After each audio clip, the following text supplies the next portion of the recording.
इतनी बात समझे।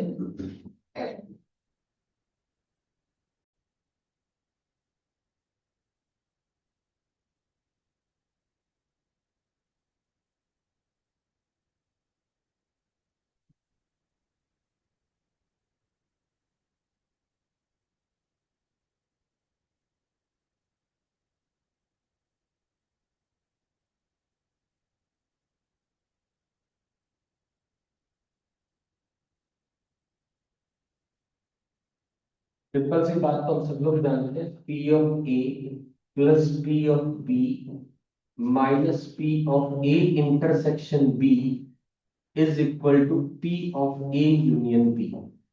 ये अपन जानते हैं, राइट, है ना, इसमें तो कोई परेशानी नहीं। अब क्वेश्चन ने क्या कहा, ए यूनियन बी दिया हुआ है, ये दे रखा है, ए इंटरसेक्शन बी भी दे रखा है, ए कॉम्प्लीमेंट दिया हुआ है। तो क्या मैं लिख सकता हूं, वन माइनस का प्रोबेबिलिटी ऑफ ए इज 5/8, यानी पी ऑफ ए इज 3/8। तो पी ऑफ ए भी पता है, पी ऑफ ए निकाल लो, पी ऑफ ए आ गया, पी ऑफ बी आ गया। क्लियर होगी बात, ये सिंपल बात। अब आपसे पूछा गया P of A intersection B complement. अगर आप वेन डायग्राम बना रहे हो तो साफ साफ आपको समझ में आ रहा है, ये ए है, ये बी है, ए का बी के कॉम्प्लीमेंट के साथ इंटरसेक्शन, बी का हिस्सा तो ये रहा, ए का बी के कॉम्प्लीमेंट यानी जो ए में है लेकिन बी में नहीं, यही तो हिस्सा, यानी ये क्या हिस्सा है, पी ऑफ ए में से P of A intersection B घटा दो तो आपका आंसर आ गया। That's the part, third part. Clear होगा, सिंपल वेन डायग्राम से हम आंसर निकाल सकते हैं।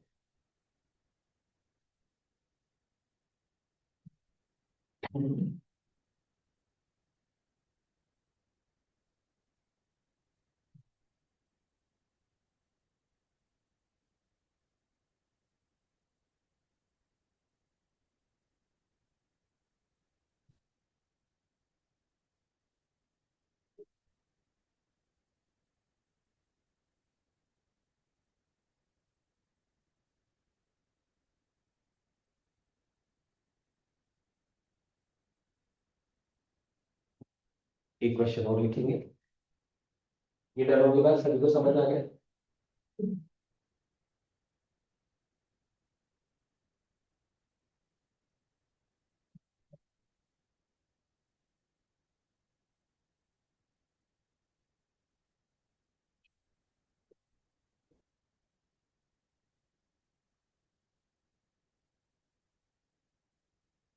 देखिए, find probability of B oblique A, P of B oblique ए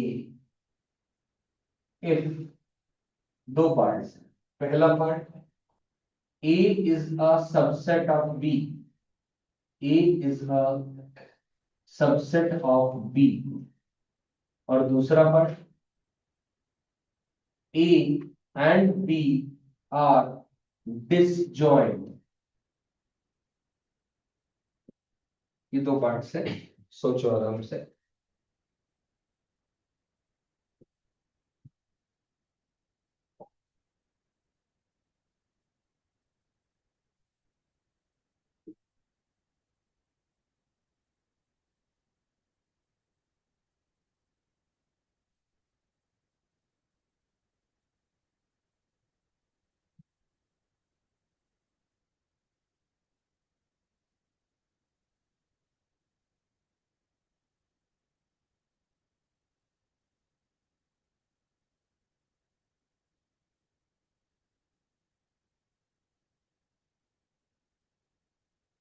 अभी ए बी का सबसेट है, वेन डायग्राम बनाओ जरा, क्या बनेगा, ए बी का सबसेट है, ये रहा बी, क्या बोल सकता हूं, ए अंदर आ गया,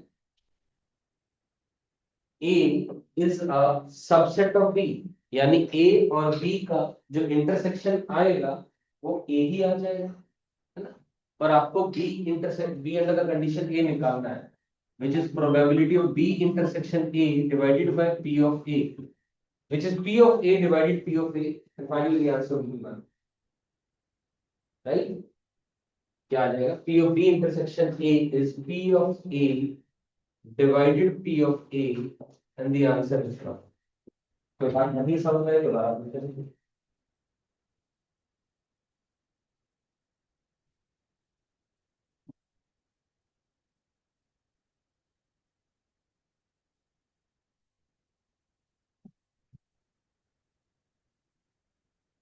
और दूसरा part A and B are disjoint. Disjoint का मतलब क्या होता है? कुछ भी कॉमन नहीं, यानी ए और बी का इंटरसेक्शन जीरो है, तो obvious सी बात है, तो आंसर इज जीरो। ऐसा समतल नहीं होगा, तो probability is zero in the second case.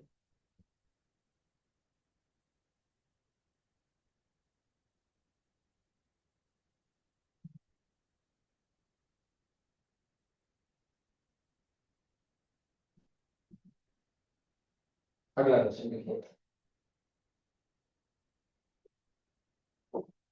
In a class 30% of the students in a class 30% of the students failed in physics.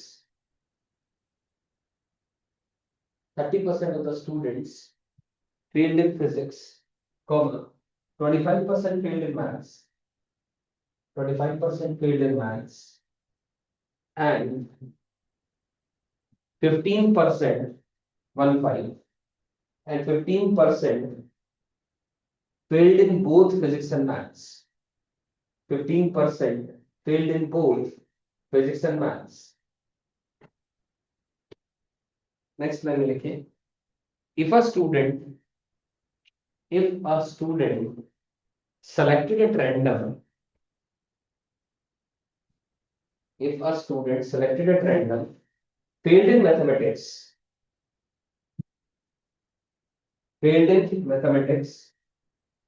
then find the probability that he failed in physics also. Then find the probability that he failed in physics also.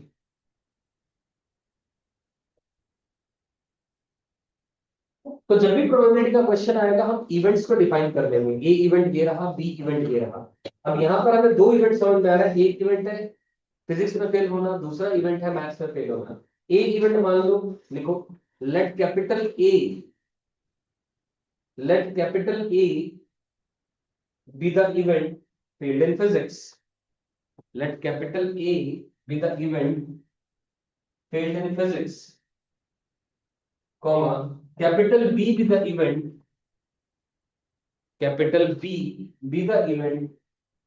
failed in mathematics. Failed in mathematics. अब हमें निकालना क्या है? Question लिखा है, the student selected at random failed in physics, find the probability that he failed in physics, मतलब initially maths था, then find the probability that he failed in physics also. तो मतलब P of A oblique B बताना है ना, कि maths में तो फेल है ऑलरेडी, पता है, प्रोबेबिलिटी बतानी है कि वो फिजिक्स में भी फेल हुआ है। तो ऑब्वियस सी बात है, जो इवेंट्स आपने डिफाइन करे हैं उस हिसाब से A oblique B आ गया, यानी P of A intersection B divided by P of B आ गया। A और B यानी मैथ्स और फिजिक्स दोनों में फेल हुआ है, कितना परसेंट? वो 15% है, 0.15 डिवाइडेड बाय B यानी मैथ्स से फेल हुआ वो कितना है? 0.25। सिंप्लीफाई कर दो, जो भी आंसर आएगा that's your final answer.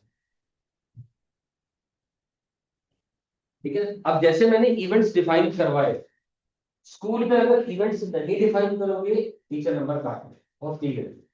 JEE में कुछ भी लिखने की आपको जरूरत नहीं है आपने, लेकिन मन में तो सोचना पड़ेगा ना, ए इवेंट किसको माना, बी इवेंट किसको माना आपने, ताकि कंडीशनल प्रोबेबिलिटी किसकी किसके हिसाब से निकाल रहे हो, तो ये दिमाग आपने लगाना है।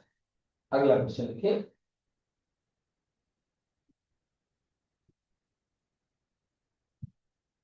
roll a pair die twice.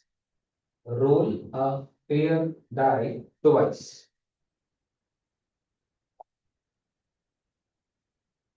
Next one, let capital A be the event. Let capital A be the event that sum of two rolls equals 6. Let capital A be the event that sum of two rolls equals 6, and let capital B be the event, and let capital B be the event that the same number comes up twice.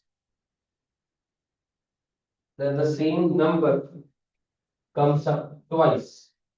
Find P of A oblique B. दोबारा आपको A oblique B की probability बतानी है. सब कुछ events define कर दिए गए. सोच के आंसर बताओ. 1/6 है. बिल्कुल सिंपल बात. सही है ना. ये कह रहा है सम ऑफ टू रोल्स इक्वल 6. तो ठीक है. 1 5 5 1 2 4 4 2.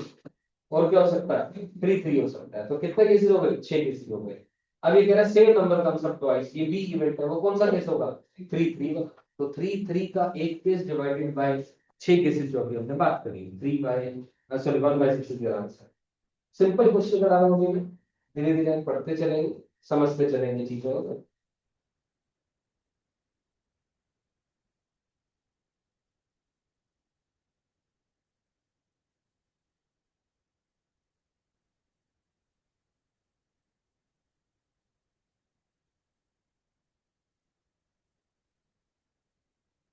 ये तो आगे निकला है.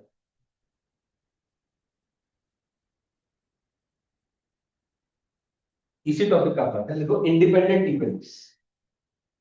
टॉपिक का नाम लिखिए इंडिपेंडेंट इवेंट्स. देखो events are said to be independent.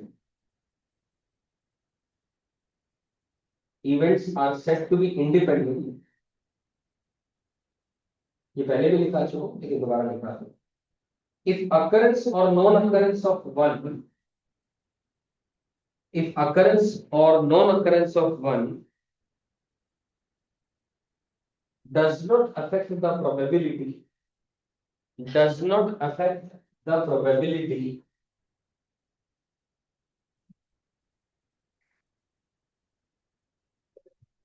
of occurrence oblique non-occurrence of the other, does not affect the probability of occurrence oblique non-occurrence of the other.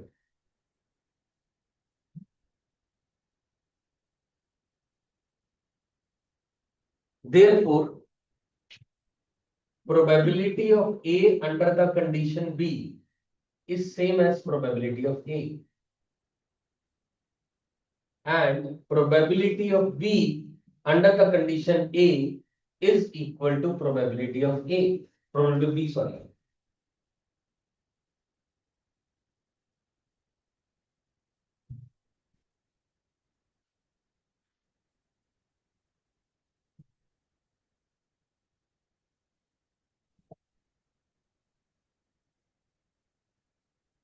ठीक है. मतलब क्या हुआ समझ गए. दो इवेंट्स इंडिपेंडेंट है. एक के होने ना होने से दूसरे के होने ना होने की प्रोबेबिलिटी पर कोई फर्क नहीं पड़ता है. इंडिया आज मैच जीतेगी पाकिस्तान से under the condition Paras TV देख रहा है. क्या फर्क पड़ रहा है? पारस कोई फर्क नहीं पड़ता. मैच देख रहा है नहीं देख रहा उससे कोई फर्क नहीं पड़ता. Doesn't matter. ठीक है. कोई नहीं. तो प्रोबेबिलिटी इसी को हमने कहा ए की probability under condition b is same as probability of a, या बी की probability under condition a is same as probability of b. कोई फर्क नहीं पड़ रहा है तो उसमें कंडीशनल प्रोबेबिलिटी हटा दे. क्लियर होगी बात? डन. अगली बात लिखे. नीचे लिखो multiplication theorem for independent equations. इसके लिए नीचे लिखे multiplication theorem for independent events. Multiplication theorem क्या कहलाती है? अगर इवेंट्स इंडिपेंडेंट है तो.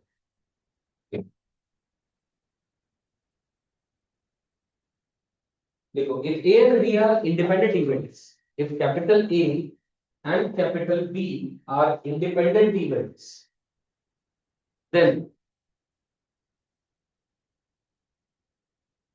ये बात तो पक्का सही है. ये ऑलरेडी हम बात कर चुके हैं. Therefore, probability of A intersection B is equal to P of A into P of B. ये है आपकी multiplication theorem for independent events.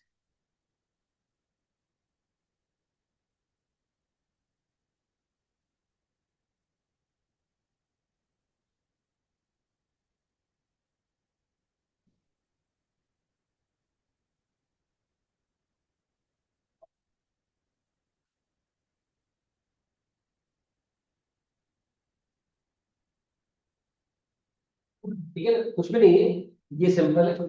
A intersection B की प्रोबेबिलिटी क्या है, इसको इससे मल्टीप्लाई कर देंगे, और ऑब्वियस सी बात है a oblique b is same as p of a. तो P of A into P of B is equal to P of A intersection b when the events a and B are independent. Clear होगी बात? No confusion? आगे एक बात लिखिए, note बना करके लिखें, पॉइंट नंबर 1 लगा दें। If capital A1 comma A2 up till A base n, A1 A2 A3 up till A base n are n independent events. A1 A2 A3 up till A base n are n independent events associated, are n independent events associated with a random experiment, associated with a random experiment, then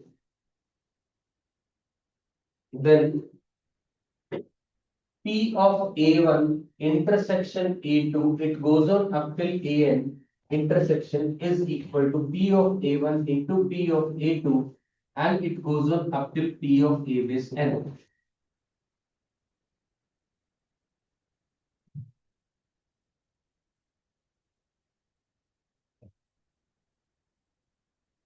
P of A1, P of A2, इन सबका intersection is equal to इन सबकी probabilities का multiplication, क्योंकि जरूरी नहीं है किसी एक experiment के अंदर में तो भी इवेंट होंगे, एन इवेंट्स भी हो सकते हैं, उन सबके लिए भी ये बात लागू होता है। एक और अगली बात लिखिए, पॉइंट नंबर 2 बताते।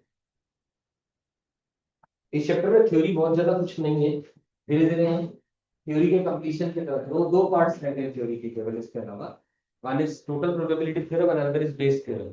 बाकी हमने तो क्वेश्चंस करना है, क्वेश्चन सीखना है, क्वेश्चन के करने के ढंग को सीखना है, और कुछ नहीं, राइट? लिखे आगे, if capital A and capital B are independent events, if capital A and capital B, point number 2, capital A and capital B are independent events, then इसका पॉइंट नंबर 1, इस पॉइंट का point number 1, then A bar comma B, A bar comma B, point number 2, A comma B bar, point number 3, A bar comma B bar are also independent events, are also independent events। ए बार का मतलब A complement की बात हो रही है, A complement को हम ए बार या ए के ऊपर सी भी लिख सकते हैं, क्लियर होगा? मतलब ए कोई दो इवेंट्स अगर इंडिपेंडेंट है तो उनका कॉम्प्लीमेंट भी इंडिपेंडेंट है, एक का कॉम्प्लीमेंट दूसरा एज इट इज, या वाइस वर्सा, ये तीनों चीजें इंडिपेंडेंट इवेंट्स ही कहलाएंगे। और क्योंकि इवेंट्स इंडिपेंडेंट है तो जिन दो इवेंट्स के आप इंटरसेक्शन की बात करोगे तो वहां पर वो मल्टीप्लिकेशन थ्योरम एप्लीकेबल। यानी मान लीजिए आपसे पूछा जाए probability of A intersection b, आपने पढ़ा है P of A into P of b, आपसे पूछा जाए p of A bar intersection b, आप कहेंगे p of A bar into P of b, या p of A bar intersection b bar, आप कहेंगे p of A bar into P of B bar. Clear होगी बात? पक्का समझ में आ गया? कोई कंफ्यूजन किसी को, कोई टेंशन वाली? ठीक है, बहुत बढ़िया, चलते हैं आगे। ये बात क्लियर हो गई, डेढ़ मिनट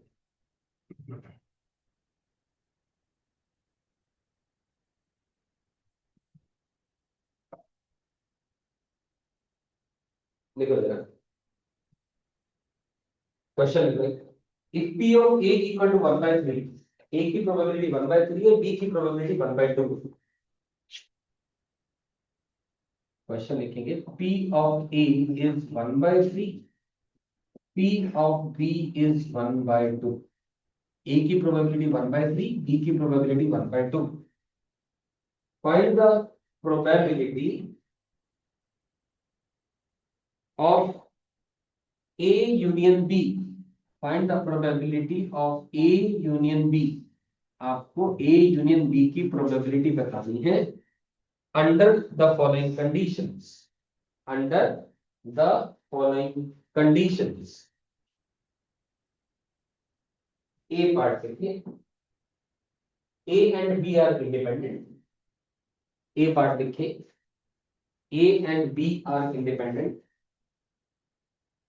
B पार्ट देखिए, A and B are disjoint। B part देखिए, A and B are disjoint। C part देखिए, A implies B।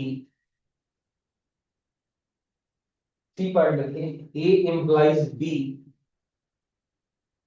D part लिखिए जो बोर्ड पे लिखा होगा, P of AB is equal to 1/8। Find P of A union B। Question वही है, P of AB दिया हुआ 1/8। और आखिरी पार्ट लिखें, P of A oblique B 1/8 दिया हुआ। P of A oblique B is given to you as 1/8। करेंगे करके इसमें चारों पार्ट से।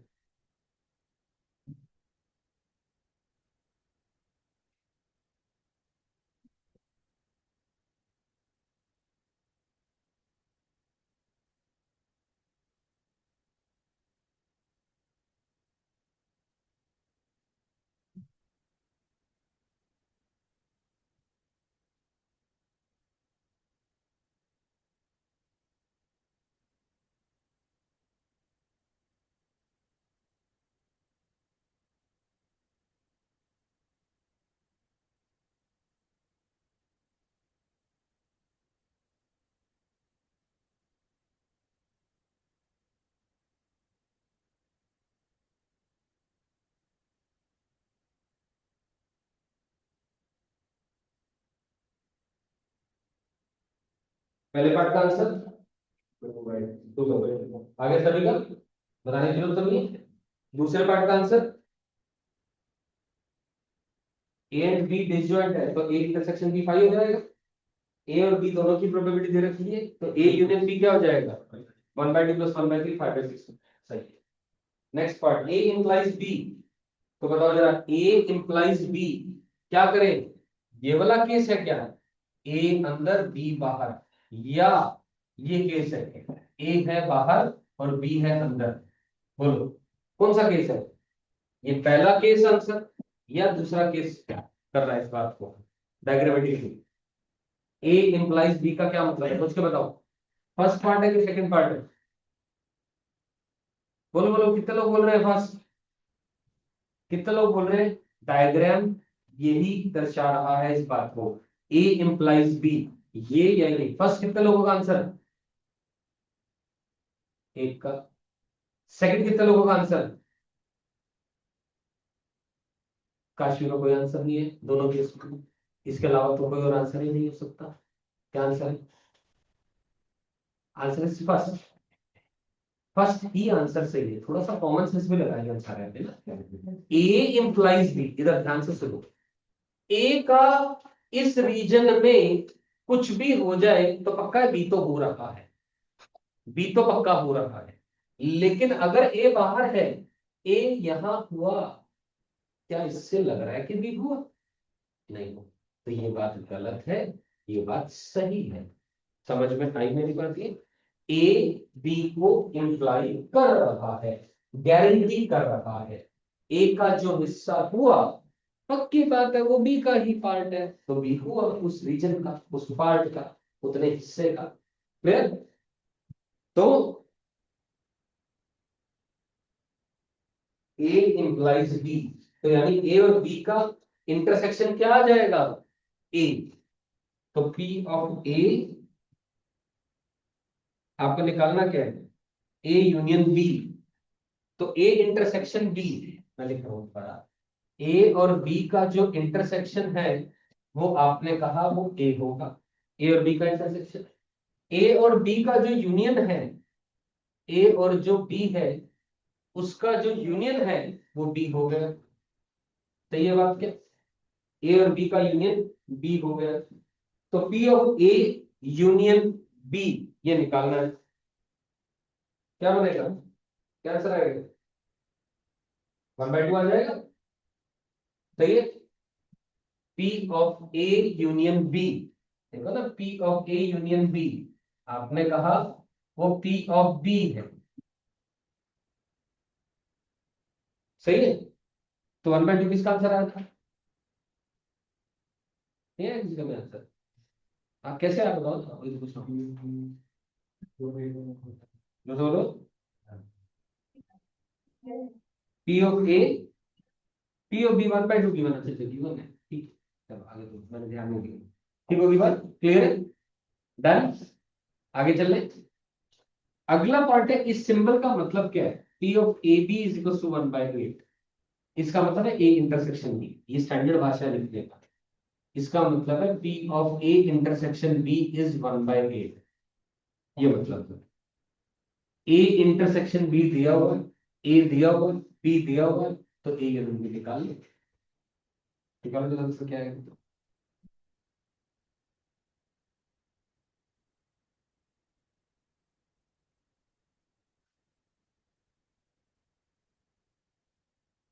17/24, चेक कर देता हूँ। 17/24 आएगा, सही। थोड़ी का आंसर आ गया।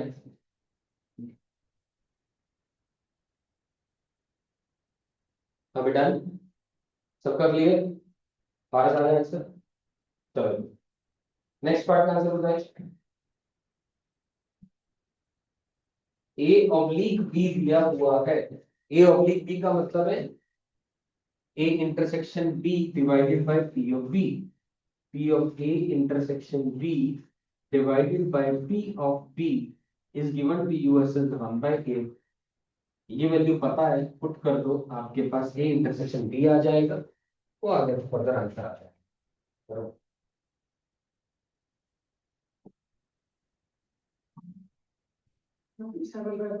बड़े सर करेक्ट आंसर सही है।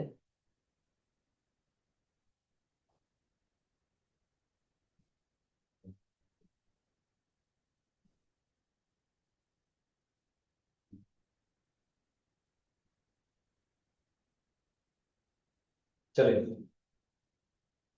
कुछ अब जितना अभी तक पढ़ा उसमें मिक्सअप से 3-4 क्वेश्चंस करेंगे। पहला question,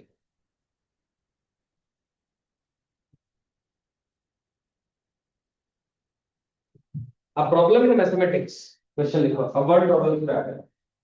A problem in mathematics is given to two children. A problem in mathematics is given to two children who solve it independently. Who solve it independently.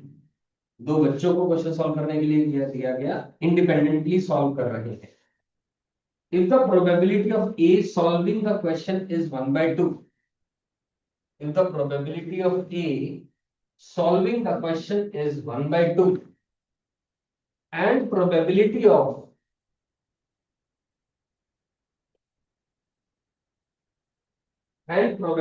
of B solving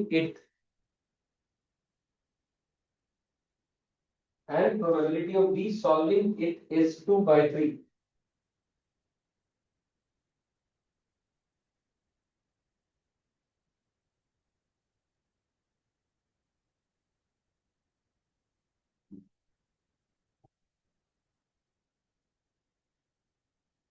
and probability of B solving it is 2/3. Find the probability that the problem is solved.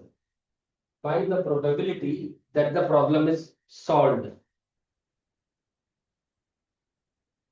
आप समझ रहे हो, यहाँ दो events हो रहे हैं, A solve कर रहा है क्वेश्चन को और बी सॉल्व कर रहा है, दोनों इंडिपेंडेंट है।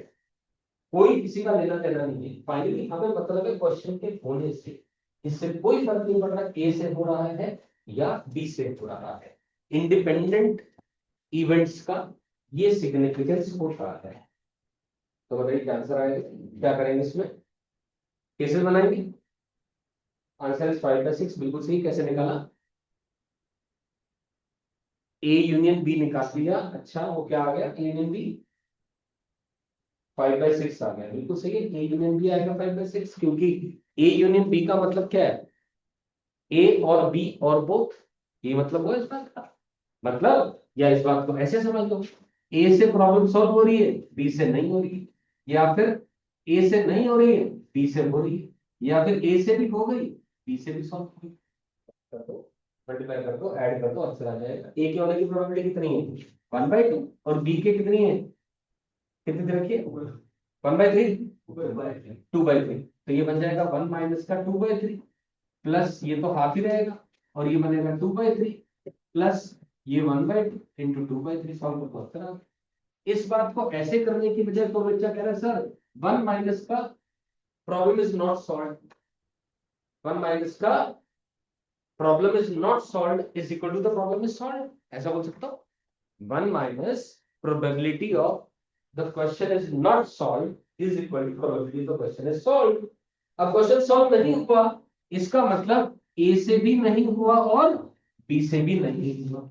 यानी इस बात को अब अगर आप इंडिपेंडेंट इवेंट्स की टर्म्स में बात करोगे, 1 माइनस का P of A intersection a bar intersection b bar, a से ना होना एंड बी से ना होना। और क्योंकि ए और बी इंडिपेंडेंट है, तो ए बार और बी बार भी इंडिपेंडेंट है। अब ये भी बात करके हटे थोड़ी देर पहले, तो इसीलिए इसको लिख सकते हैं 1 माइनस का P of A bar into P of B bar लिख सकते हैं। ए बार की प्रोबेबिलिटी और बी बार की प्रोबेबिलिटी मल्टीप्लाई कर दो, 1 में से घटा दो, अपना आंसर आ रहा है। दोबारा क्लियर हो गई बात, पक्का समझ में लगी बात, ठीक है। अब अगला क्वेश्चन है, एक और लिखो जरा।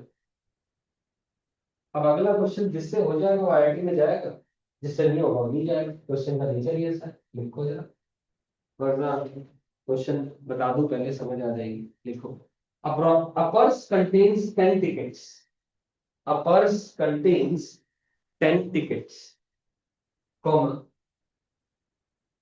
5 printed with I and 5 printed with T, 5 printed with I and 5 printed with T। 5 के ऊपर I लिखा है, 5 के ऊपर T लिखा है। नेक्स्ट ना लिखे, 3 tickets are drawn without replacement, 3 tickets are drawn without replacement। Without replacement का मतलब होता है कोई टिकट उठाई दोबारा पर्स के अंदर में नहीं रखी। विद रिप्लेसमेंट का मतलब होता है टिकट उठाई, उसके ऊपर क्या लिखा है वो देखा और वापसी पर्स में रख दिया। विद रिप्लेसमेंट और विदाउट रिप्लेसमेंट का मतलब क्लियर हो गया। 3 tickets are drawn without replacement and arranged in the same orders, and arranged in the same order in which they are drawn on the table, and arranged in the same order in which they are drawn on the table। उसी order में arrange कर दिए गए जिस order में एक एक करके टिकट उठाई गई। पहली टिकट उठाई रख दी, अगली टिकट उठाई सेकंड प्लेस पर रख दी, तीसरी टिकट उठाई थर्ड प्लेस पर रख दी। लिखो next question, find the probability, find the probability that IIT is formed, find the probability that IIT is formed। अब देख लो तुम्हारा आंसर अगर गलत आ रहा है तो आईटीआई का आईटीआई कर दो, ठीक है ना। आईटीआई और आईटीआई में क्या फर्क होता है मुझे बताने की जरूरत आप लोगों को किसी को भी नहीं है।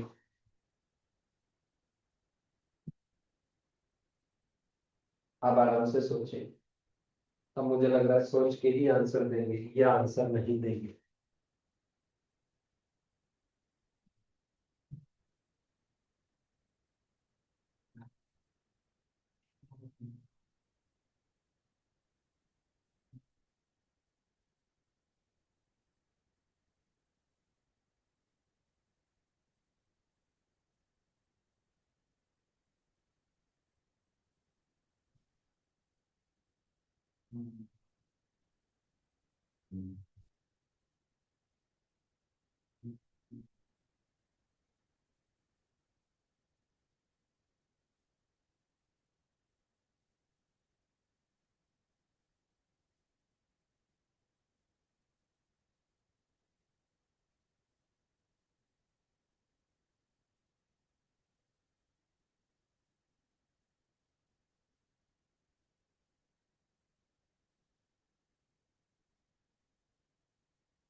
सिंपल लॉजिक लगाना है, सिंपल थॉट्स डालने हैं।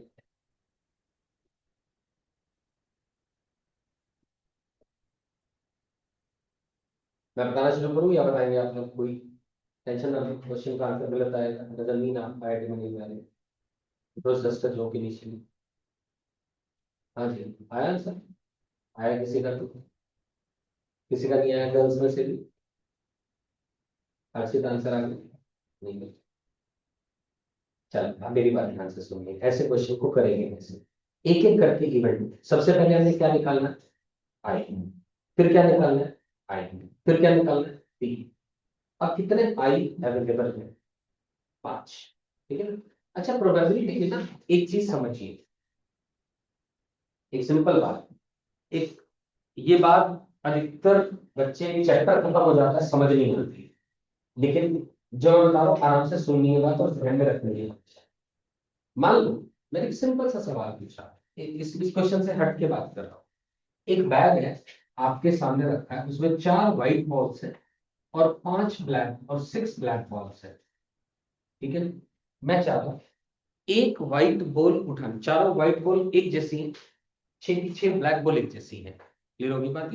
ये चारों एक जैसी है, ये 6 की 6 एक जैसी है। मुझे एक व्हाइट बॉल उठानी है, इस बात की संभावना क्या है बताइए? क्या करेंगे? आंसर बोलो फटाफट। एक व्हाइट बॉल उठानी है, उस बात की संभावना